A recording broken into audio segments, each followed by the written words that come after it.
आज सुबह सुबह नाश्ता करने के बाद जब होटल से निकला तो मेरी पहली मंजिल थी मनास नेशनल मोनूमेंट ऑफ इंडोनेशिया। तो मनास जाने के लिए मैंने प्राइवेट टैक्सी ऑर्डर की। जब टैक्सी वाला आया भाई साहब तो उसने इंडियन म्यूज़िक लगाया हुआ था। जब मैंने इससे पूछा कि तुम्हें इंडियन सॉन्ग्स की समझ आती है तो उसने बोला समझ तो नहीं आती लेकिन म्यूज़िक एंजॉय कर रहा हूँ। तो मैं भी साथ में बैठ गया। मैंने कहा चलो हम भी म्यूज़िक एंजॉय करते हैं साथ में। तो म्यूज़िक एंजॉय करते करते हम पहुँच गए मनास।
जी, तो अभी मैं आया हूँ Mona's national monument of Indonesia Jakarta में।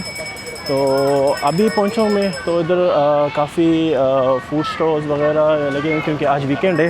तो सबसे पहले तो चलते हैं फूड स्टॉल्स में क्योंकि मैं स्पेशली जहाँ भी जाता हूँ सबसे पहले तो फूड स्टॉल्स को एक्सप्लोर करता हूँ, फिर अंदर चलते हैं मोनास में।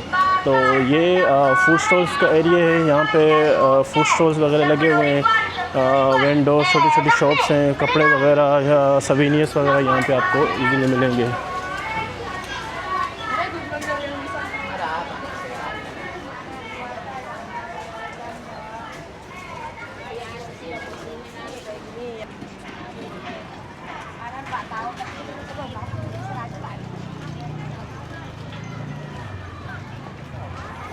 एक मज़े की चीज़ आपको दिखाता हूँ, छोटे छोटे अंडे। ये ini boleh makan ah? Boleh. Macam ni ya? Iya. 5.000. Iya. Ini dah masak ke tak dah masak? Udah dimasak. Udah masak. Udah dimasak. Tinggal dikupas, dimakan. ये उसके आई थिंक तीतर के अंडे हैं या किस चीज़ के इसको ऐसे खाते हैं। मैंने पहले कभी ट्राई नहीं किए। Okay, thank you. Yes, sama-sama. Wah, jangan kaget.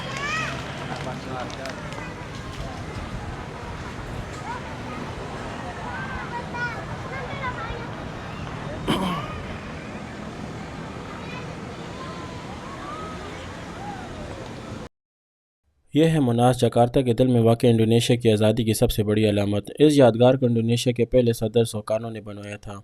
मनास की ऊंचाई 120 मीटर है और इसकी चोटी पर लगा सोने का शोला आज़ादी, कुर्बानी और हौसले की इलामत है। मनास सिर्फ एक मीनार नहीं बल्कि इंडोनेशिया की तारीख की पहचान है। मैं जब यहाँ पहुँचा तो आसमानों पे बादल थे, मौसम काफ़ी खुशगवार था और आसपास का व्यू भी काफ़ी खूबसूरत। यहाँ के पता चला मनास के टॉप डेक पर जाने के लिए 5 बजे तक इंतज़ार करना पड़ेगा, जो कि मुझे मुनासिब नहीं लगा क्योंकि अगर मैं यहाँ पे इंतज़ार करता तो नेक्स्ट डेस्टिनेशन जो कोटातुआ है, जो कि बहुत ही इंपॉर्टेंट और बहुत ही तारीखी जगह है, वो मुझसे रह जाती। तो मैंने मुनासिब यही समझा कि अगली नई मंजिल की तरह रवाना हुआ जाए। मनास से अगर आप कोटातुआ जाते हैं तो गुलोडो जो चाइना टाउन है ये रास्ते में ही पड़ता है। लेकिन अभी मैं चाइना टाउन में नहीं रुक रहा हूँ क्योंकि चाइना टाउन जो असल जो यहाँ पे नाइट मार्केट लगती है वो रात को लगती है वीकेंड पे। तो इसलिए मैंने डिसाइड किया पहले कोटातुआ जाऊँगा, कोटातुआ से फिर वापसी में गुलोडो जो चाइना टाउन है फिर वहीं से फिर वॉकिंग, क्योंकि ये चाइना टाउन और कोटातुआ ये जो वॉकिंग डिस्टेंस पे ही हैं। तो कोटातुआ से वापसी पे फिर चाइना टाउन आप वॉक करते हुए भी आ सकते हैं। ट्रांसपोर्ट के हवाले से मनास से अगर आप कोटातुआ जाएंगे तो अगर यहाँ पे एक ऐप है गोजेक ऐप, तो आप उससे आप सिंगल अगर आप ट्रेवल कर रहे हैं तो आप अपने लिए मोटर बाइक भी बुक कर सकते हैं। तो वो जो सबसे चीपेस्ट वे है जो ट्रांसपोर्ट का यहाँ पे। तो दूसरे नंबर पे इस वक्त मैं जिसमें अभी रिक्शे में ट्रेवल कर रहा हूँ। तो यहाँ पे ट्रेवलिंग का जो एक्सपेंसेस है या जो आपके जो राइड बनती है उसके स्कैम से बचने के लिए जो सबसे बेस्ट ऑप्शन ये है कि आप गोजेप एक डाउनलोड कर लें। तो गोजेप से आपने जिस जगह पे आपने जाना हो, जैसे फॉर एग्ज़ाम्पल मैंने मनास से अभी कोतथुआ जाना है, तो आप वहाँ पे उसकी प्राइस चेक कर लें कि कितने का फेयर बनता है। तो उससे फिर आप अगर आप प्राइवेटली आप किसी ट्रांसपोर्ट में जाते हैं, जैसे रिक्शे में या प्राइवेट टैक्सी में, तो वो जो आपके साथ जो फेयर का जो स्कीम है वो आपके साथ नहीं कर सका। जो आपको पूरा जो किराया है आपको पता होगा कि ये मेरा फेयर बनता है। तो भले आप जो आपका जो गोजेक में फेयर बनता है उससे आप 3000, 4000, 5000 आप उसको ज़्यादा दे दें, कोई मसला नहीं है, क्योंकि 5000 इतने ज़्यादा नहीं बनते। तो अभी मैं जो जा रहा हूँ, मैं भी गुलोडो जो चाइना टाउन है इसमें इससे गुज़र के जा रहा हूँ। काफ़ी ट्रैफिक है यहाँ पे, तो लेकिन मैं रुकूंगा नहीं, मैं सीधा कोतथुआ जाऊँगा। तो कोतथुआ से वापसी फिर चाइना टाउन आऊँगा, तो क्योंकि यहाँ पे रात को नाइट मार्केट लगती है। अभी से आप देख सकते हैं कि ये नाइट मार्केट के लिए ये जो अपना प्रिपरेशन कर रहे हैं, अपने वो स्टॉल्स वगैरह लगा रहे हैं, लेकिन अभी प्रॉपर यहाँ पे नाइट मार्केट नहीं लगी है। यहाँ पे फूड स्टॉल्स लगे होते हैं काफ़ी, और काफ़ी रश है यहाँ पे। देखें, जकार्ता में आपको अगर अपना टाइम बचाना है और तो सबसे बेस्ट जो है गोजेक मोटर बाइक अपने लिए आप बुकिंग कर लें राइड, तो वो सबसे बेस्ट है वो। क्योंकि यहाँ पे ट्रैफिक इतनी ज़्यादा होती है कि आप टैक्सी या रिक्शे या इनमें जाएंगे तो आप ट्रैफिक में फंस जाएंगे, आपका ज़्यादा टाइम वेस्ट होगा। अभी ऐसा लग रहा है जैसे मैं पिंडी राजा बाज़ार में से जा रहा हूँ।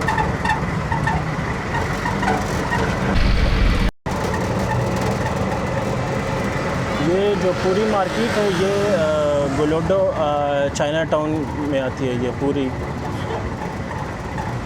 दोनों तरफ ये स्टॉल्स लगे हुए हैं, लोग सवीनियर्स के, कपड़ों के, खाने के।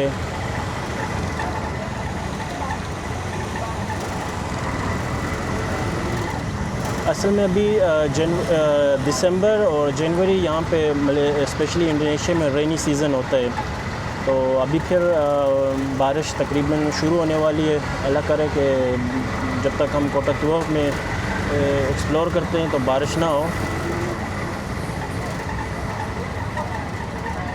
ये सीन्स लाइक कि आप राजा बाज़ार घूम रहे हैं या सदर बाज़ार घूम रहे हैं रावलपिंडी का।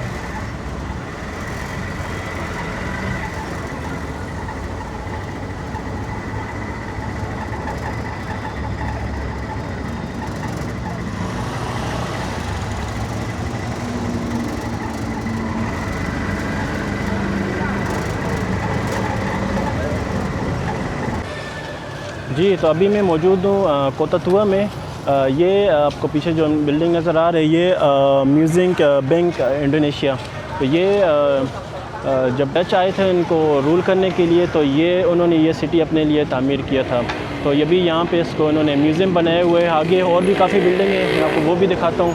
तो अभी ये सामने बाज़ार लगा हुआ है, ये जो फूड स्टॉल्स वगैरह हैं, काफ़ी टूरिस्ट वगैरह भी आए हुए हैं। और देखते हैं आगे और भी।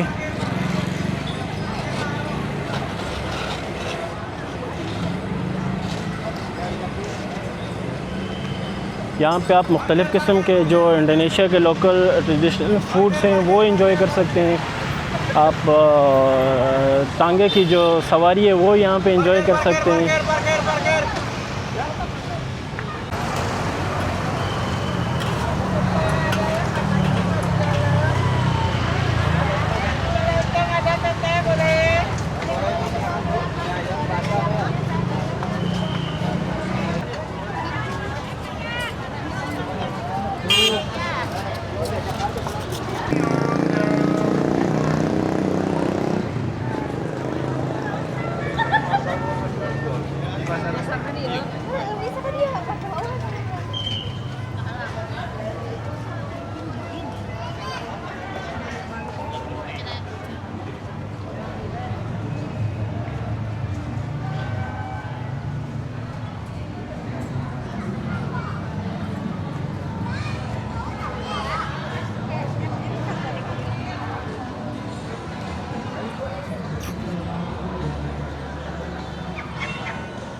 ये जो आपको सामने बिल्डिंग नज़र आ रही है ये भी डच ने बनाई हुई थी। जब डच ने ये जकार्ता को रूल किया था तो ये उन्होंने अपना हेड क्वार्टर बनाया हुआ था।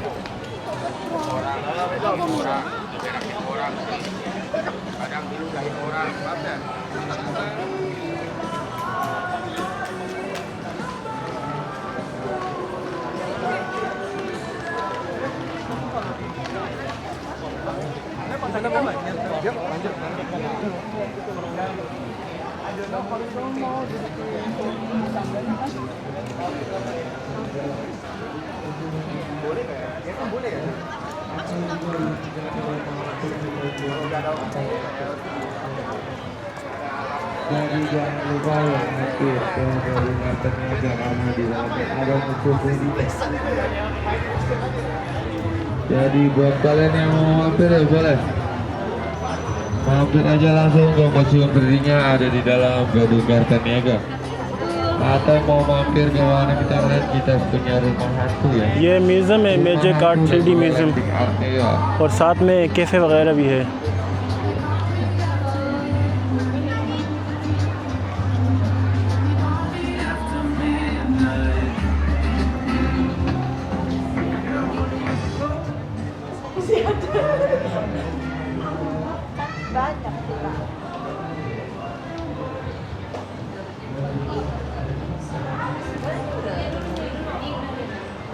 ये जो तामीरात हैं ये वो डच जो बना के गए थे ये वही है। तो अभी पे कुछ कैफ़ेज़ वगैरह बने हुए हैं, रेस्टोरेंट्स भी हैं।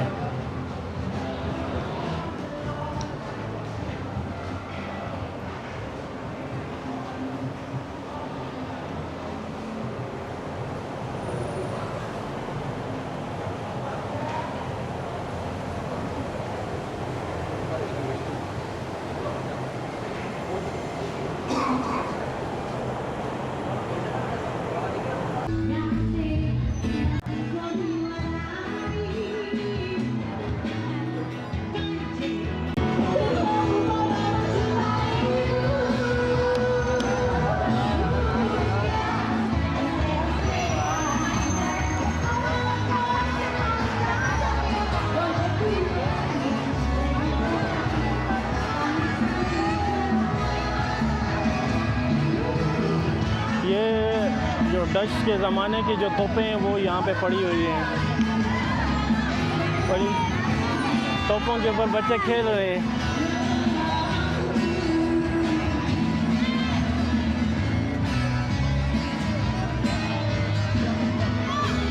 अमेरिका अपने टैंक्स अफ़गानिस्तान में छोड़ के गया, रशिया अपने टैंक्स अफ़गानिस्तान में छोड़ के गया, डच अपने तोप्स वगैरह इंडोनेशिया में छोड़ के गया। अभी उन तोप्स के साथ बच्चे खेल रहे हैं।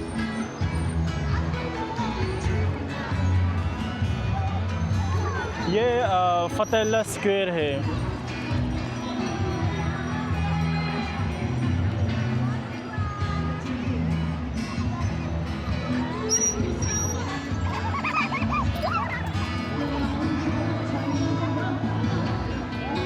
जो फतेहल्ला स्क्वायर की जो मेन अट्रैक्शन है ये जो साइकिलें नज़र आ रही हैं आपको, लोग अपनी साइकिल यहाँ पे रेंट पे लेके तो ये पूरे स्क्वायर पे यहाँ पे घूम सकते हैं।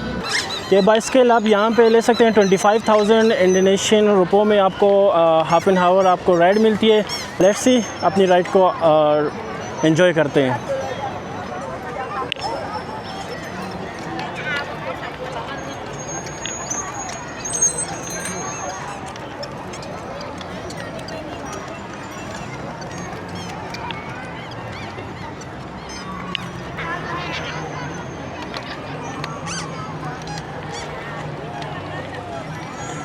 आई थिंक बहुत हो गए, अगर आधा घंटा इधर साइकिल चलाने में वेस्ट कर लूँगा तो बाकी जगह पे नहीं जा सकता। तो ये लास्ट राउंड है, बाइसिकल उसको वापस करता हूँ। तो चलते हैं, कुछ कॉफ़ी वगैरह एंजॉय करते हैं कैफ़े बताविया में जाके, और उसके बाद फिर देखते हैं कि नेक्स्ट क्या प्लान है। जकार्ता का पुराना नाम बताविया था, जो कि यहाँ पर डच के कंट्रोल संभालने के बाद इसका नाम रखा गया। बताविया असल में डच के एक पुराने कबीले का नाम है। जब डच 1945 में यहाँ से चले गए तो बताविया का नाम दोबारा से फिर जकार्ता लिखा और पुकारा जाने लगा। लेकिन बताविया नाम का कैफ़े आज भी यहाँ पे डच कॉलोनाइजेशन की याद को ताज़ा करता है और टूरिस्ट को अपनी तरफ अट्रैक्ट करता है।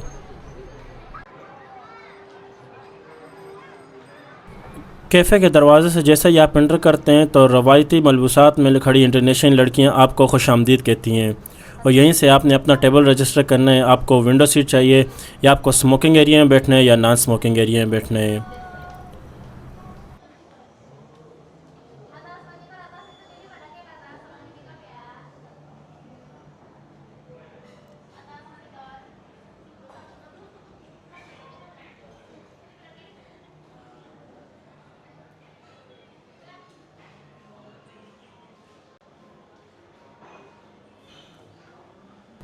कैफ़े में जैसे ही आप एंटर करेंगे आपको यहाँ पे जावा और डच कल्चर का इम्तिज़ाज मिलेगा। दीवारों पे चारों तरफ पुराने डच जर्नलों की तस्वीरें आपको लगी हुई नज़र आएंगी। जर्नलों की पुरानी तस्वीरें देख के आपको एक डच कॉलोनाइजेशन का एहसास होगा।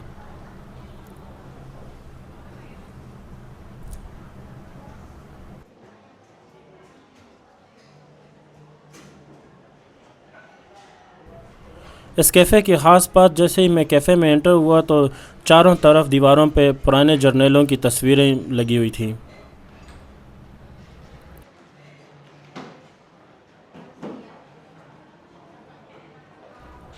और जैसे ही आप सेकंड फ्लोर पे आते हैं तो लड़की आपको लेके अपने टेबल की तरफ जाती है। यहाँ पे आपको फुल वीआईपी प्रोटोकॉल दिया जाता है।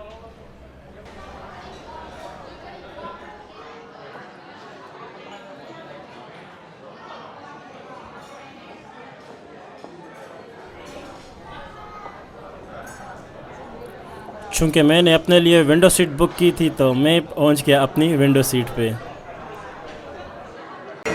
तो फ्रेंड, इस वक्त मैं कैफ़े बताविया में हूँ। कैफ़े बताविया में मैंने अपने लिए ऑर्डर किए कैपेचिनो और साथ में ये स्ट्रॉबेरी केक है और साथ में ये फ्राई राइस इस्तीमेवा।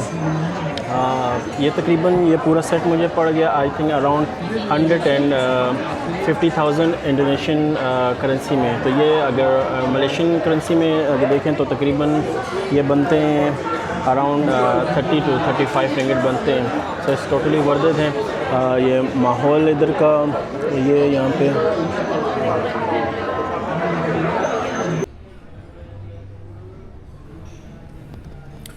जैसा ही खाना खा के मैं वाशरूम की तरफ गया हाथ धोने के लिए, तो वहाँ पे तो देख के मैं मज़ीद हैरान रह गया कि पूरा वाशरूम में पूरी दीवारों पे पुराने हॉलीवुड स्टार्स की, पुराने जर्नलों की, पूरी वाशरूम को उन्होंने तस्वीरों से भरा हुआ है।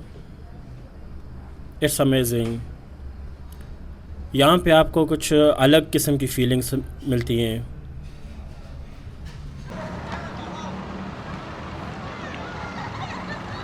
ये जो सामने आपको बिल्डिंगें नज़र आ रही हैं, ये पूरी डच नीदरलैंड्स जब यहाँ पे आया था तो ये उन्होंने इस्टेब्लिश की हुई है।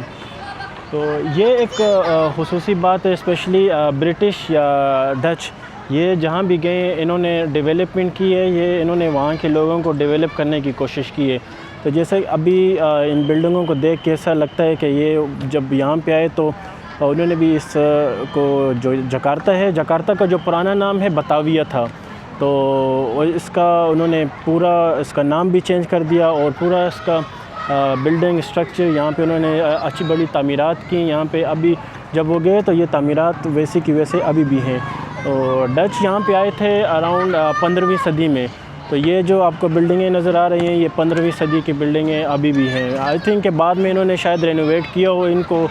इन्होंने तकरीबन 350 साल यहाँ पे हुकूमत की है, लेकिन जब बाद में जापानीज़ आए तो जापानीज़ ने डच को भगाया यहाँ से। लेकिन जापानीज़ ख़ुद भी यहाँ पे ज़्यादा रोल नहीं कर सके, क्योंकि जब अमेरिका ने इसके ऊपर एटम बम फेंका तो जापान ख़ुद टूट फूट का शिकार हो गया था, तो उसको फिर इंडोनेशिया से निकलना पड़ा।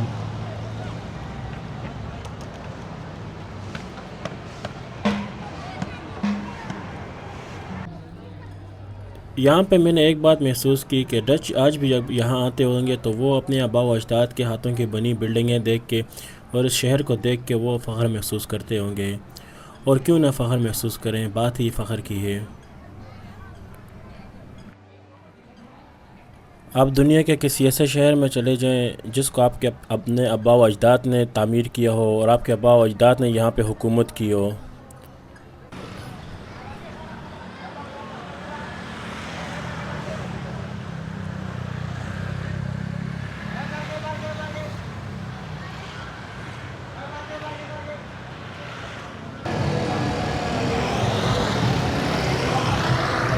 कोटाटुआ के बिल्कुल साथ ही ट्रेन स्टेशन है, कई स्टेशन जकार्ता। तो यहाँ से आप आउटसाइड ऑफ द सिटी अगर आप ट्रैवल करना चाहें तो यहाँ से आप ट्रैवल कर सकते हैं ट्रेन में।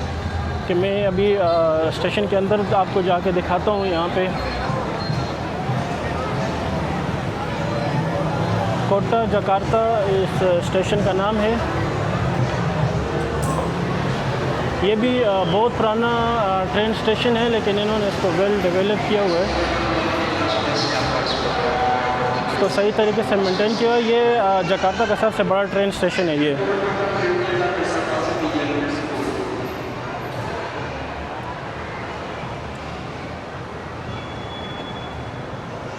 स्टेशन के अंदर कैफ़ेज़ वगैरह भी बने हुए हैं और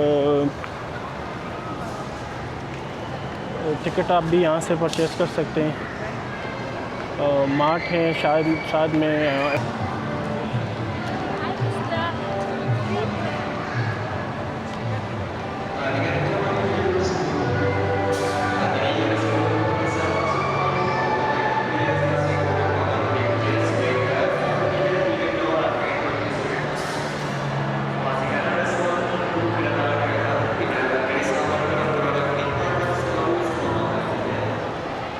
जकार्ता के अंदर आपको ट्रैवल करने के लिए भी आप इस स्टेशन से ट्रैवल कर सकते हैं और नॉर्मली आपका MRT भी यूज़ कर सकते हैं। लेकिन इनकेस अगर आप जकार्ता से बाहर जाना है, किसी दूसरे सिटी में आपने ट्रैवल करना है, तो आप इस स्टेशन से ट्रैवल कर सकते हैं ट्रेन में।